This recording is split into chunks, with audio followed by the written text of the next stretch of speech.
Olá, seja bem-vindo a mais um Mata-Mata da Levante, comigo Flávio Conde, e hoje a gente tem a participação especial do superanalista João Abidoni.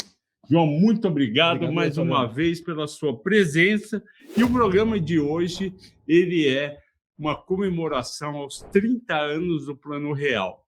O que o João e eu fizemos? A gente pegou o Ibovespa desde 1 de julho de 94, quando começou a moeda real, o plano, na verdade, começa em fevereiro, e a gente calculou quanto que rendeu do dia 1 de julho de 94 a 1 de julho de 2024, 30 anos. E não foi apenas o Ibovespa, a gente pegou dólar, inflação, juros e algumas ações. Vocês vão ver que interessante que foi esse período e vão ver como realmente vale a pena comprar ações e ficar comprado nas baixas, não apenas nas altas, mas nas baixas também. Antes disso, como sempre, eu vou pedir para você dar o joinha, o like, para você se inscrever no canal, se você ainda não está inscrito no canal. E se você quiser receber essa apresentação no seu WhatsApp, você manda uma mensagem para o meu WhatsApp, que é o 011 98346 9005, 011 98346 9005. Você fala: oi, Flávio, eu sou fulano, a fulana, eu assisti o Mata-Mata 30 anos de Plano Real e eu quero receber essa apresentação tão bacana que você e o João fizeram. Então, vamos nessa que vai ser bom a beça.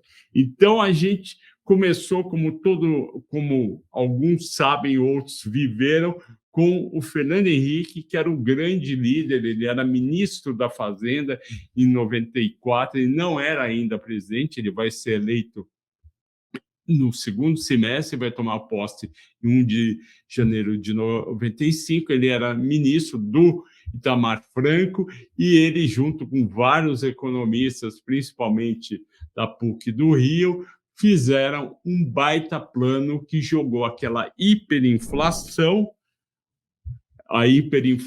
12 meses antes do real entrar, dia 1 de julho, a inflação acumulava 4.922. Isso não é inflação, isso é uma doença chamada hiperinflação. Ninguém mais aguentava, subia preço todo dia, e um país que quisesse crescer e ser um país respeitado não podia viver de hiperinflação. Em 2020, desculpe, corta essa. A inflação finaliza aquele ano de 1994 em 916%, basicamente por conta do primeiro semestre, e cai para 22% em 1995 e vai, ao longo do tempo, baixando até hoje, quando a gente tem aí uma projeção em torno de 4% para 2024 e 2025. Em 30 anos, ou seja, de 1 de julho de 94 a 1 de julho de 2024, a inflação foi de 708%, segundo a calculadora do Banco Central. Nesse período, a gente vê que no segundo semestre de 94, a Bolsa sobe 20%, que não é ruim, só que os juros eram bem mais altos, eram de 45% ao ano. Então, ela praticamente acompanhou os juros. Voltando, em 1995, o Ibovespa recua 1,3%, a gente vai explicar por quê, porém, em 1996, já com o real estável e todo mundo acreditando e os juros mais baixos, o Ibovespa sobe 63,8% em 96, 44,8% em 97. Desde a introdução do real, o Ibovespa acumula 3.320%, equivalente a 12% ao ano, e vocês vão ver que tem ações que foram melhor. Eu e o João dividimos e a gente vai mostrar para vocês em vários períodos. Primeira coisa, olhando todo, a gente vê que ano a ano, não é, João? É muito volátil. Exatamente. Conta aí o que você vê nesse quadro. A gente começa ali os primeiros anos do Plano Real, né? Você teve 95, que é o primeiro ano do Fernando Henrique, aí 96, 97 você teve a época, o boom das privatizações, bem como crise da Rússia, crise do México, aí você teve o deval da moeda ali em 99, que faz aquela alta gigante de 152%, aí você tem a correção ali 2020, 21, 22, você tem queda do petróleo, queda do minério, aí você tem o início do boom das commodities em 2003 até 2007, ali na época do Lula, né? Crise de 2008, subprime nos Estados Unidos, com recuperação em 2009. 2010 é o ano do maior follow-on da história da Bolsa brasileira. A Petrobras faz o follow-on para fazer a compra da chamada cessão onerosa, também conhecida como pré-sal. Lula faz o maior follow-on da história, a maior emissão da história da Bolsa Brasileira, cerca de 100 milhões de dólares à época. O dólar era bem mais baixo, cerca de 1,60. Mas era 100 bilhões de dólares de qualquer maneira, né? Exatamente. Aí a gente começa a entrar já na janela do Dilma 1, uma janela complicada ali, commodity larga no topo ali, vai começando a fazer, vai fraquejando, e tem uma queda muito forte, tanto do petróleo quanto do minério, de outubro de 2014 até janeiro de 2016, onde começa o processo de impeachment. Em 2016, a gente tem um impeachment, entra Temer, entra teto de gastos, entra a lei das estatais, a Bolsa começa um novo rally de alta, que é aquele rally que vai da Elon, Temer, Meirelles, que se junta com Bolsonaro, Guedes, aquela expectativa de teto de gastos, a reforma da Previdência, até que o mercado brasileiro e internacional também batem de frente com uma coisa inesperada, chamada Covid-19.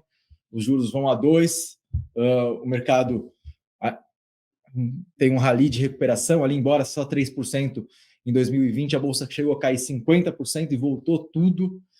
2021, a inflação dispara, os juros começam a subir até chegar em 13,75, que foi a alta de juros que nós tivemos agora.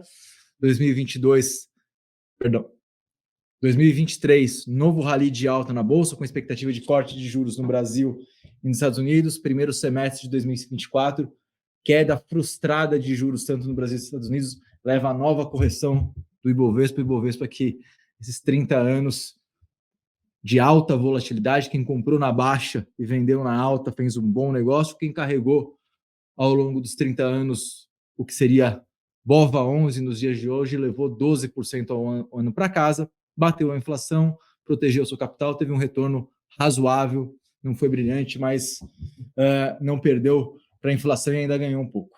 Agora a gente vai ver, eu e João dividimos em 7 períodos esses 30 anos. E você vai entender que são ciclos que a gente chamou, e vai ter no período 19 anos de alta, 11 de baixa.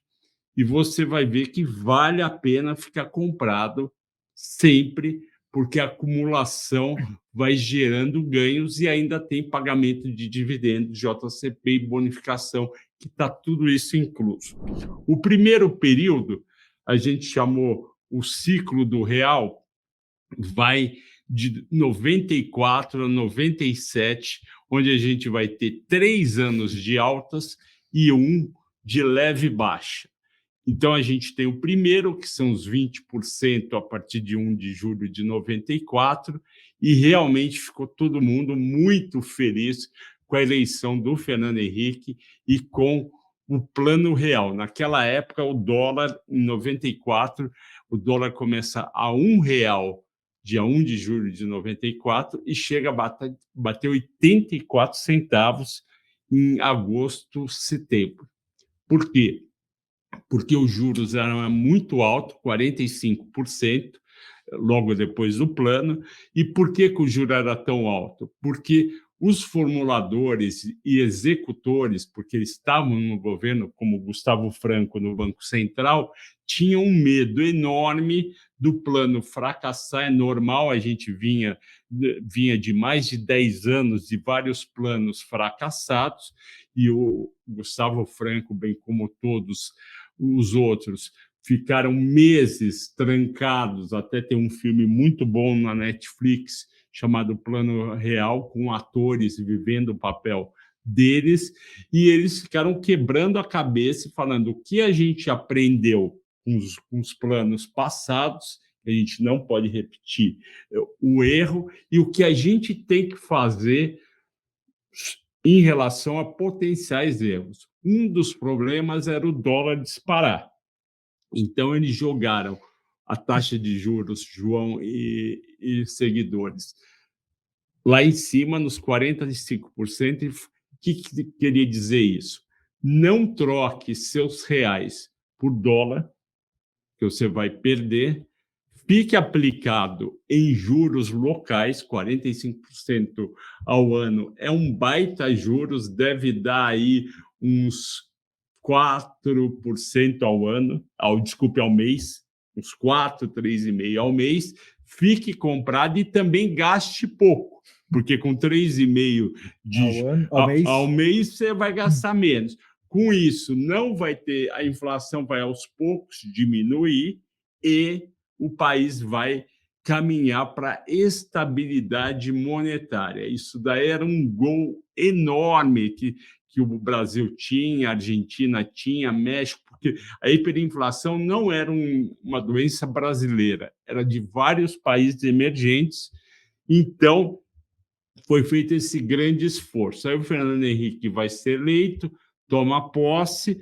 Por que 95, que vocês estão vendo aqui na tela, é -1? Porque vai ter a crise do México em dezembro de 95. O México fala que não pode pagar todos os seus pagamentos, moratória da dívida externa. O Brasil, na época, não tinha esse monte de dólar, nem a Argentina. Bom, a Argentina, infelizmente, continua não tendo, e todos os mercados sofreram, principalmente em dezembro, porque na época achava-se que estava uma maravilha, não tinha problema nos emergentes. E naquela época, João e seguidores, o Brasil começava a ser um lugar para investidor estrangeiro. O investidor estrangeiro ele começa a ser visitado pelo pessoal do Garantia, que virou Credit Suisse, mas o Garantia quem era sócio deles era Goldman Sachs. Eles começaram em 90 a visitar investidores e falar: olha, o Brasil tem petróleo, tem minério, tem telecomunicações, tem energia elétrica, tem bancos. Então, olha, você não quer investir um pouco aqui? E aí, ao longo de 1990 até hoje, foi sendo formado 2 ou 3 gerações de analistas que todo dia ligam para os estrangeiros, porque eles têm muito mais poupança, né, João, do que a gente, e eles investem no mundo inteiro, e eles queriam diversificar. E aí, vocês reparam no quadro, o México vai ser resgatado, a bolsa sobe 64%, aí vem a crise da Ásia em 97, julho de 97, que, aliás, é quando Garantia vai quebrar. Tigres asiáticos. Os tigres asiáticos, porque os tigres asiáticos eram Malásia, Singapura, Taiwan, Tailândia e Coreia. Eram esses, o pessoal nem falava em China, era esse grupo, e os investidores colocavam dinheiro nesse grupo de tigres asiáticos, na Rússia e na América Latina. Basicamente, Brasil, México e Argentina. A Argentina, até então, estava razoavelmente bem. E aí, quando estoura a crise da Ásia em julho de 97, para vocês terem uma ideia, não tinha internet. Não. E a gente só ficava sabendo no dia seguinte. Eu lembro que eu trabalhava num asset, o asset tinha lá no canto um Bloomberg, que você ia lá e acessava. E aí o Walter Mundell Brasil, um abraço para você, Walter, que era o chefe da asset, falava: e os tigres asiáticos? E o estrangeiro? A gente falava: o quê?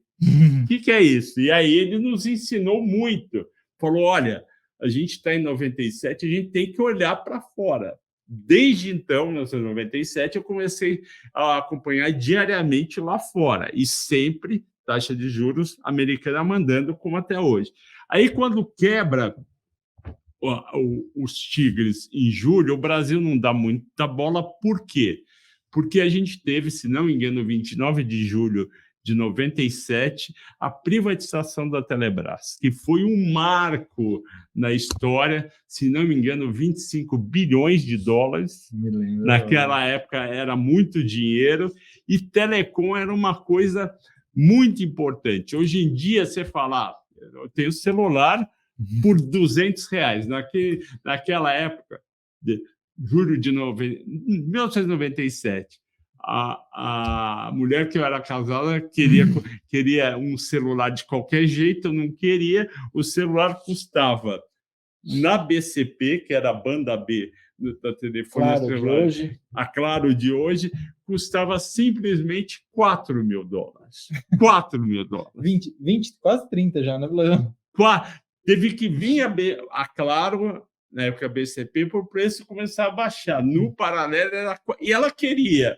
Obviamente, eu não comprei para ela. E naquela época, o pessoal da minha idade vai lembrar, você declarava no imposto de renda o telefone fixo e celular. Era um bem. Bom, aí, terminando, vamos concluir essa primeira fase. A Bolsa subiu muito, porque o juro foi caindo e o Brasil foi mudando de patamar, e vieram as privatizações. O boom das privatizações. Se não me engano, em 98 é a Vale? A Vale. Entre 97 e 98 é a Vale. Então, vamos lá. Agora a gente chega na segunda fase do ciclo, onde vai ter só um ano de alta e 4 de baixa. Vocês estão vendo que eu e o João colocamos quem era o presidente do Brasil em cada época, e coloca o número 1 é primeiro mandato, 2 é segundo mandato e 3 terceiro mandato. A gente vai ter, em 98, a crise da Rússia, da Argentina e a reeleição do Fernando Henrique.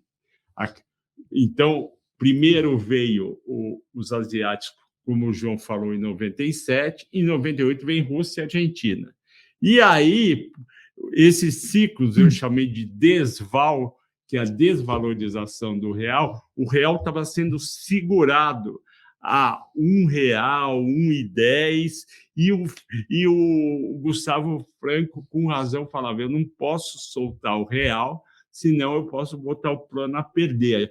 Em 98, a gente tinha 4 anos de dólar a R$1, e a inflação andando. Então, tinha um catch-up para fazer, ok? Sim.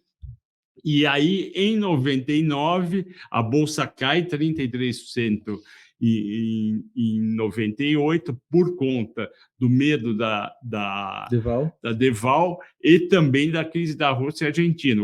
Os estrangeiros tiraram dinheiro da Bolsa e a gente caiu. Em 99, em janeiro, vem a desvalorização. Quer contar um pouco da desvalorização? Com a desvalorização da moeda, a moeda sai de 1 para 2, certo, Flavião? Isso. Em um mês. E nesse momento, ações como Vale, que tinha receita dolarizada, mesmo a Telebrás, elas começam a andar de maneira meio alucinada. O que está acontecendo mais ou menos agora, até na Bolsa, que o dólar subiu bastante, aí você vê as dolarizadas andando. Aconteceu parecido em 2020 também, mas um movimento muito mais forte. E eu vou contar para vocês uma coisa que eu procuro repetir para quem me assiste todo dia, né? Não só no mata-mata, mas no fechamento, que é o seguinte: a reação do primeiro dia, do segundo, nem sempre é a reação correta. Sim. E muitas vezes, quando a Bolsa está caindo muito, é uma oportunidade de compra. Quando a Bolsa está subindo muito no dia, é uma oportunidade de venda. Na maioria pode reparar que grandes altas são sucedidas de queda e grandes quedas são sucedidas de alta. Nesses últimos 30 anos, a Bolsa do Brasil foi um grande trade de reversão à média. Boa. Então, vou contar para vocês. O câmbio sai do R$1, vai para o R$2. E tem toda uma confusão. O Chico Lopes era presidente do Banco Central, e aí todo mundo com medo do dólar 2. O que acontece? Na terça, a Bolsa cai 10, limite de baixa. Circuit break. Circuit break. Na quarta, a Bolsa cai 10, circuit break. Na quinta, a Bolsa cai 10, circuit break. 3 dias, 30% composto de queda. Na sexta, a Bolsa sobe 34%. 34%. Por quê, João? Você tinha que idade na época? Em que ano? 8 anos, 97? 97 tinha 9. 9, quase, eu sou bom de conta. 99 eu tinha 11, Flavio. Era 99 aí. 11. Aí, isso era janeiro, eu lembro direitinho, eu acho que foi a primeira semana, eu acho que foi dia 8, 9, 10, 11. O que acontece? Por que a Bolsa sobe 34 na sexta? O que aconteceu? Quando todo mundo sai vendendo no circuit break, quem era o grande visionário do mercado que acertava muito?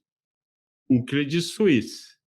E o Credit Suisse vai lá, pessoal do Garantia, e compra todo dia um monte no limite de baixo. Era pregão presencial. Grande Luiz Mariano, um abraço para você. Eu não sei se você estava no pregão naquela época. Aí tem esse limite de baixo, todo mundo falou, acabou.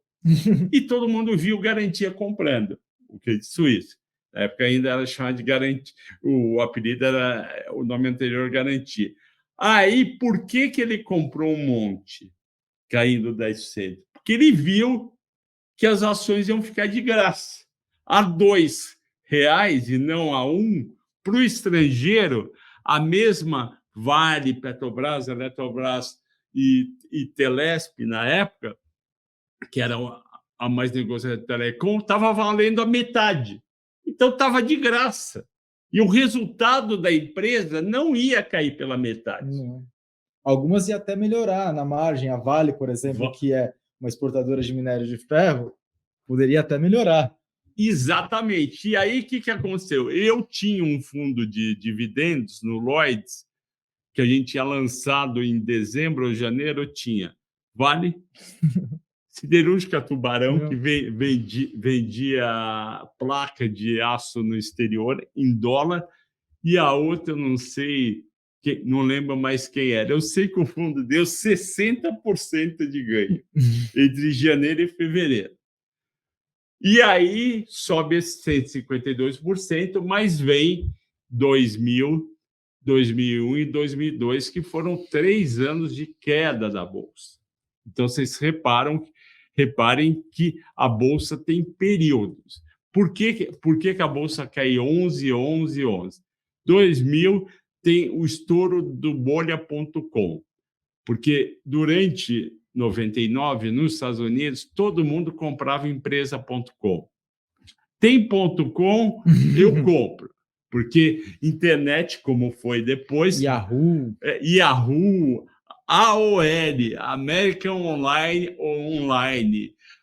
outras, AT&T, tudo bombaram em 99. E tinha aqui no Brasil uma ação chamada Globocabo, que o ticker chamava Plim, que ia ser de Plim da Globo, subiu 100%. Em 99. Depois, em 2000, estourou a bolha, todo mundo caiu. Em 2001, o Brasil deu um baita azar na parte de energia elétrica, que serviu de lição para os próximos anos, que o Brasil dependia muito da energia hidroelétrica, ou seja, dos reservatórios. Os reservatórios ficaram muito baixos, não tinha energia para ser produzida, quase não tinha térmica, tiveram que alugar navios de energia e teve um apagão. Esse apagão fez o PIB cair, voltando, esse apagão fez o PIB cair. Por quê? Porque você tinha que economizar energia. Todo mundo. Era assim, todo mundo tinha que economizar 10% ou 20%, acima desses 10 ou 20%, a tarifa ficava enorme.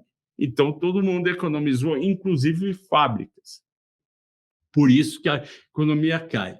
E 2002, vai ter a primeira eleição do Lula, o candidato contra o Lula era o Serra, o pessoal torcia, o mercado torcia pelo Serra, o Lula ganhou, porque realmente 8 anos de Fernando Henrique, apesar de ter ido muito bem, cansa. Todo presidente no segundo mandato, por melhor que seja, cansa. Aí ele é eleito, o dólar vai a R$ 4 em outubro de 2002 e a Bolsa vai a 8 mil pontos. Eu não estou falando errado, é 8 mil pontos. A gente está hoje em 120 e tanto. Foi um baita buy opportunity. Eu estava numa corretora, a gente não deixava nenhum cliente, tinha cliente querendo pegar todo o dinheiro de bolsa e comprar dólar. A gente falava não, não, não. A gente conseguiu convencer 90% dos clientes a não comprar. Os outros 10% que compraram sumiram, porque ficaram com vergonha, né? O dólar despencou e a bolsa subiu e eles perderam dinheiro. O próximo período, o João vai falar, é o período de ouro, são 5 anos de alta, 0 de baixa, 2003, 2007, e é Lula, paz e amor, seguindo a política do Fernando Henrique com Meirelles no Banco Central, e o João vai falar de China e o impacto da China. Nessa época, como o Flávio bem colocou, o mercado morria de medo do Lula, puxou todo o dólar para cima, o dólar saiu de 2 para 4,50, e aí ele fez a famosa carta aos brasileiros, que na verdade pode ser dita também como algo que eu não vou rasgar contratos, não vou fazer nada muito diferente. Lula traz o Meirelles, que era um cara que já tinha mais idade, já tinha sido diretor de bancos importantes. Presidente do Bank Boston. E ele, como quem diz, eu não vou fazer nada errado, a prova está que o Meirelles vai fazer uma política econômica ou monetária, pelo menos, correta. Botou juros altos na época para mostrar para todo mundo que ele não ia jogar o juro para baixo de cara. O mercado também tinha o Palocci como ministro da Fazenda, como é o Haddad hoje. O mercado gostou do Palocci à época e as coisas se tranquilizaram por aqui. Lá no outro lado do mundo, a China estava começando um processo enorme de expansão, principalmente no setor imobiliário. E a grande beneficiada da Bolsa Brasileira se chamou Vale, a antiga Vale do Rio Doce, que, como vocês vão ver, teve uma das altas mais expressivas da Bolsa Brasileira, puxada pela exportação de minério de ferro para o gigante asiático. Quando o Lula assume, tanto o minério quanto o petróleo estão em baixa. Ao longo desse primeiro mandato do Lula, as commodities, principalmente petróleo e minério, começam a subir. O Brasil exportava bastante minério e já estava fazendo as descobertas do pré-sal, então tinha expectativa do Brasil iniciar uma grande produção de petróleo, que acabou se confirmando.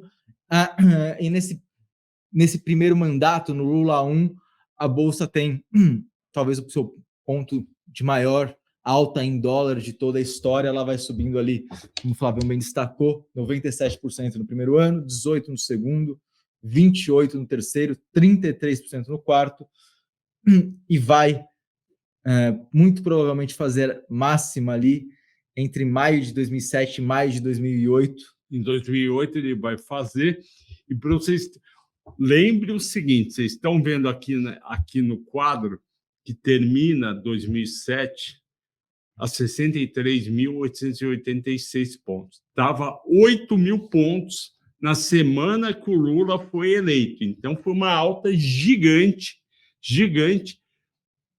puxada pela China. E o preço do minério de ferro, eu lembro bem, saiu de $15 para $60. Foi uma baita alta.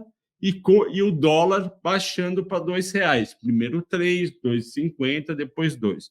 Vamos para o quarto ciclo, que aí, depois de um ciclo de muita alta, vem um ciclo de baixa. A gente tem 3 anos de positivo e 2 de baixa. O ano mais forte na baixa foi 2008. E por que 2008? Porque 2008 estoura a bolha do subprime. em outubro de 2008, vai estourar essa bolha. A nossa bolsa não aparece aí, mas ela chega a 73 mil pontos em junho de 2008, quando o Brasil vira investment grade, tem aquela famosa capa da The Economist com Cristo Redentor voando, só que isso era junho, e todo mundo comprado, 73 mil pontos, só que vem em outubro, estoura a bolha e o Ibovespa chega a 29 mil pontos, fecha o ano a 37.550. Já com alguma recuperação ali de socorro por parte dos Estados Unidos para resolução do problema. Ali no final do ano, Barack Obama é eleito presidente dos Estados Unidos pela primeira vez. Você tem um programa ali de socorro ali ao sistema financeiro norte-americano. Warren Buffett participa ali das negociações. Ele compra ações da Goldman Sachs para mostrar a credibilidade do banco e paga muito pouco, tem um ganho gigante. E com isso a situação se normaliza, tanto a Bolsa Brasileira quanto a Bolsa Norte-Americana tem um ano de recuperação em 2009.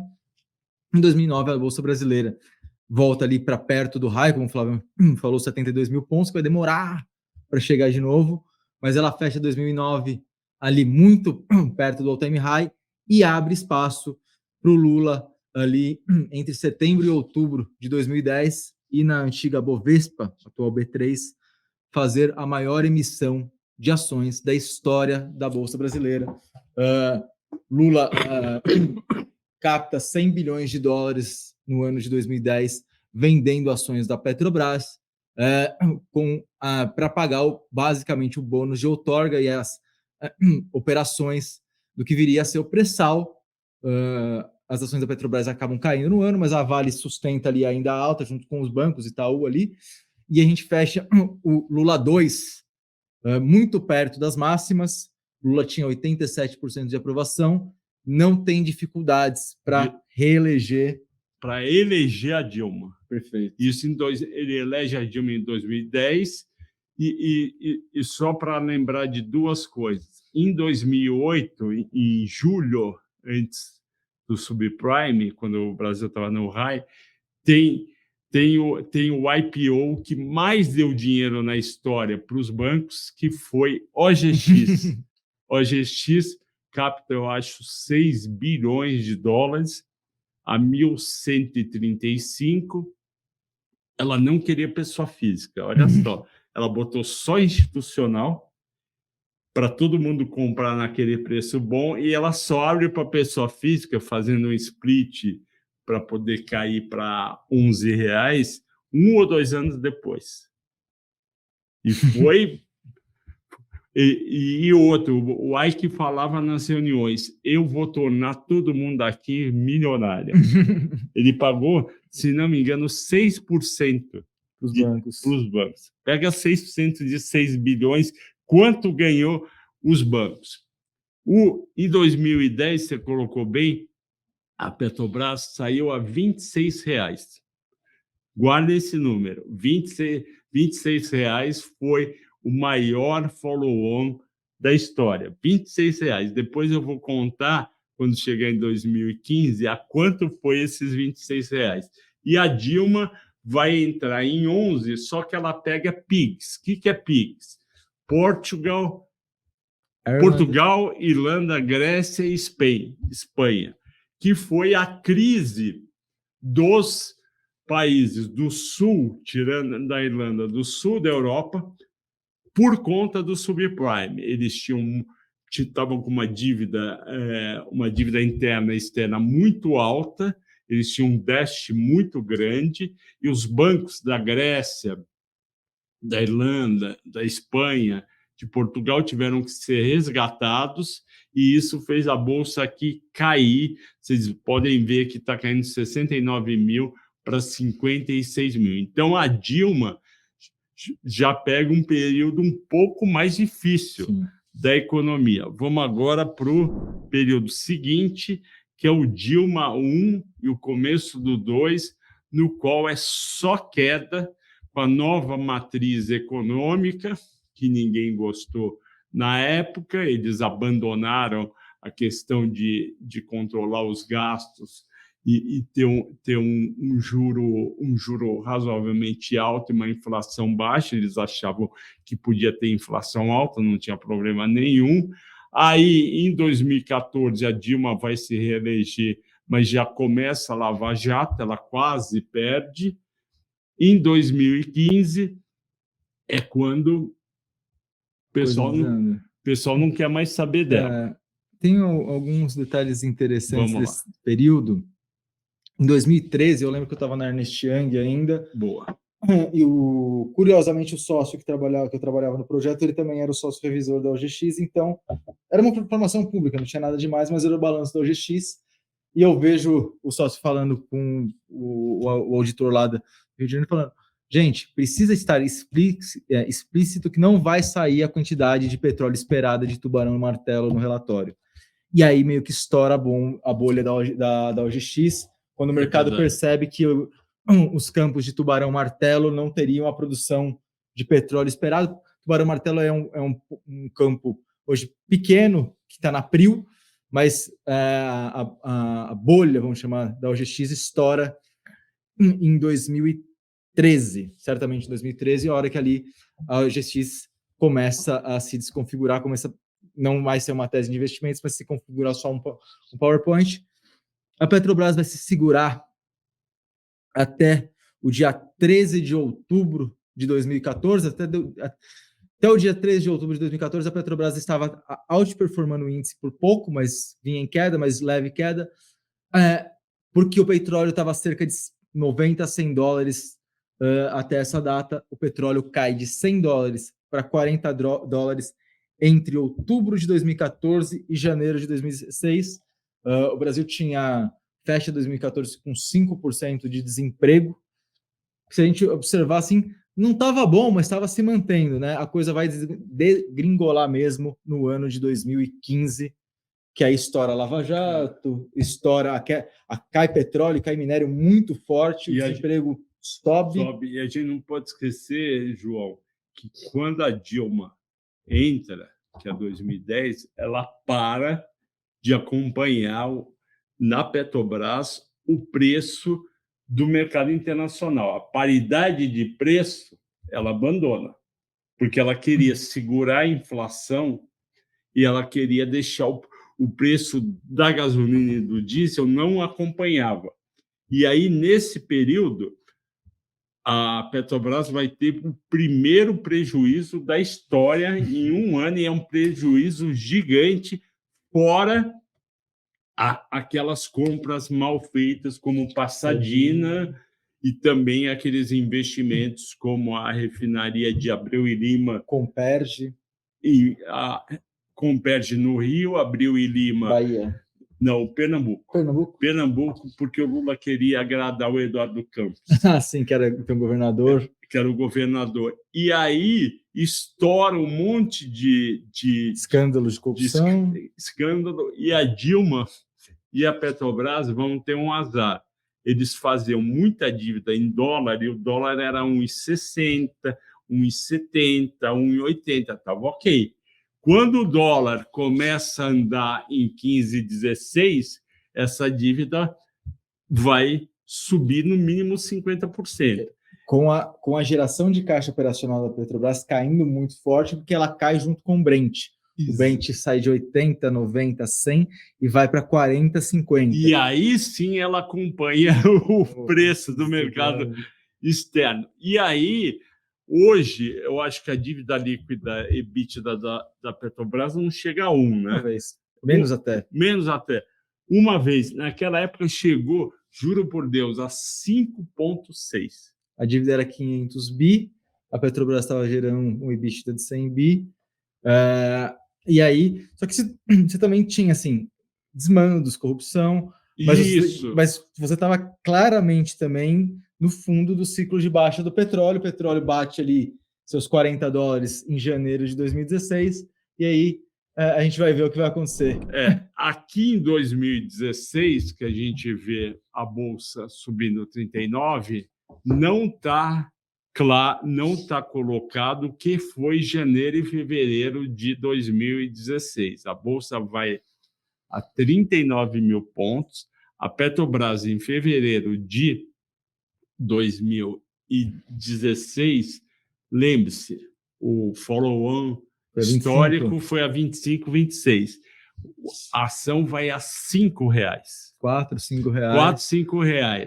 Por quê? Porque a Dilma não ia mais. Em fevereiro de 2016, o mercado estava muito, digamos, desacorçoado, porque falou: meu, essa mulher não vai sair nunca mais, e a Bolsa vai para baixo, e o resultado das empresas estava ruim. É diferente de agora, você tem mau humor, mas tudo bem. Mas quanto que é o EBITDA da Vale? Um caminhão de dinheiro. Exatamente. E aí, o pessoal, em fevereiro, vendeu um monte.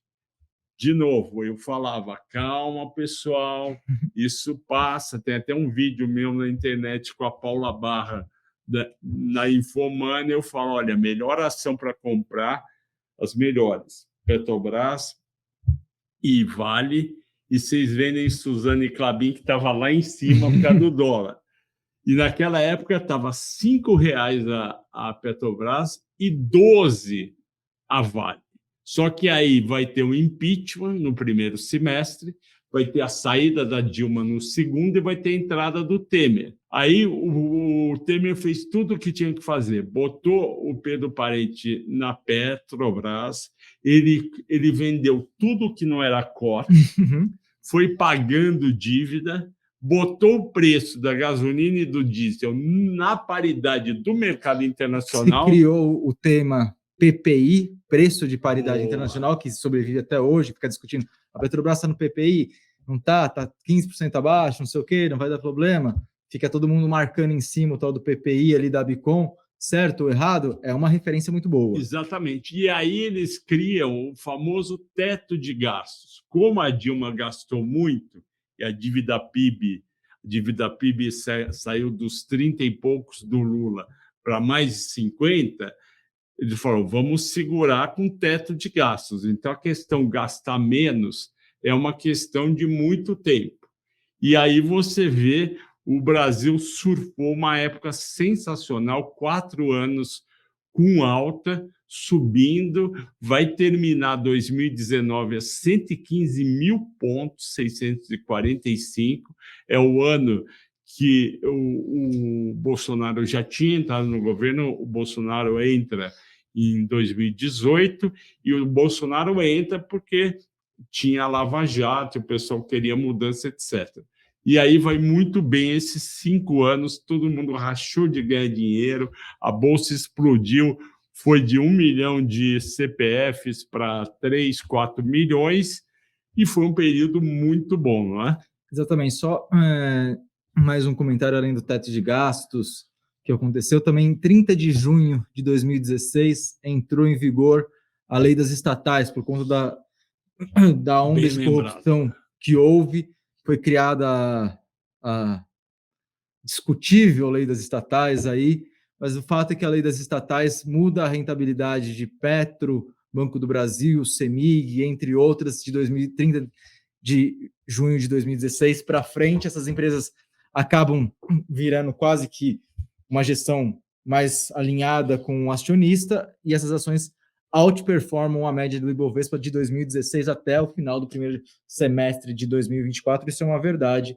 Pegando aí as 3 principais empresas estatais, Petro, Banco do Brasil e CEMIG, que são ainda estatais até o dia de hoje, de 30 de junho de 2016 até 30 de junho de 2024, que é o semestre que a gente acabou de fechar, elas outperformam por muito. O Ibovespa deu um grande trabalho aí para o gestor, que até então tinha praticamente proibido investir em estatal. Aí a gente chega no último período, que é o sétimo. Esse não precisa falar tanto, porque vocês viveram, né?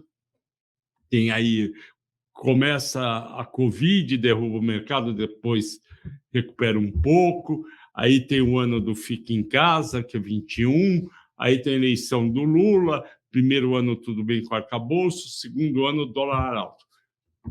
Como já tem um certo tempo, vamos direto para as ações. Antes das ações, aqui eu e o João fizemos um acumulado pelo Economática de juros e Bovespa e inflação em dólar. Dólar foi o pior investimento de 1 de julho de 94 a 1 de julho de 2024. Isso é bom para todo mundo que quer correr por dólar sempre que sobe. Dólar é bom quando você investe em alguma coisa como ações. O S&P 500 ou o SP 500, mas quando você fica guardado em casa é só para viajar. Inflação 7,2 ao ano, Ibovespa 12,5 ao ano nesse período, e os juros CDI 15,8 por conta daquele forte começo. Se não fosse aquele forte começo, os juros ia estar perdendo para o Ibovespa. E agora as ações. A gente mostra que mesmo o Ibovespa perdendo para o CDI, várias ações ganharam e ganharam longe dos juros. Para surpresa de ninguém, o Itaúzão foi a melhor ação da Bolsa Brasileira. 46.000%, 22,7% ao ano. Depois a Vale, que o João falou, do minério, 28 mil. Depois a Gerdau, que se internacionalizou muito no período. A Petrobras, 23 mil, João falou. O Bradesco, que mesmo com a queda recente, ele podia estar lá perto de Itaú, mas teve essa queda recente. A CEMIG, não fosse essa ideia esdrúxula de federalização, estaria melhor. O Banco do Brasil, estando atrás, o que o Banco do Brasil mostra? Que ele continua muito barato. Sim, o Banco do Brasil melhorou muito ali depois da lei das estatais, como eu comentei, 30 de junho de 2016, mas ainda ficou muito longe mesmo do Bradescão ali, né? A gente olha agora, parece que foi muito melhor do que o Bradesco, mas é numa janela recente. O que nos indica que na próxima janela de 30 anos, talvez o Banco do Brasil possa ter um desempenho um pouco melhor do que teve nos últimos 30. Exatamente, a Eletrobras lá embaixo, porque a Eletrobras, mesmo com essa alta recente, pós-privatização, né? Na verdade, pré-privatização, 2 anos até agora, e mais importante que tudo isso, eu e o João vamos preparar para vocês uma coisa inédita, que é as 5 a 10 ações que mais devem subir nos próximos 30 anos. 30 anos. Então, no próximo Mata-Mata, você que ficou aí nos assistindo, obrigado, a gente vai fazer os próximos 30 anos, quais ações comprar, que é o que vocês querem saber hoje. E a ação para comprar, ficar comprado, não é que você vai pôr todo o seu dinheiro hoje nela. Você vai comprando aos poucos, vai recebendo dividendos, vai reinvestindo e você provavelmente vai ser muito mais feliz do que os juros, o Ibovespa, o dólar e a inflação. Ok, pessoal? Muito obrigado, João. Excelente, muito obrigado. Como sempre. Pode dar a palavra final aí para todo mundo. Só agradecer ao convite do Flavião aqui e a atenção de quem ficou. E, para surpresa de 0 pessoas, o Itaúzão é a melhor ação da Bolsa. É a melhor ação. Valeu, pessoal. Muito obrigado. Não esqueçam de dar o like, escrever os comentários. É muito importante para a gente. Se puder, compartilhe com seus amigos, conhecidos e parentes no WhatsApp, ok? Boa semana, bons negócios.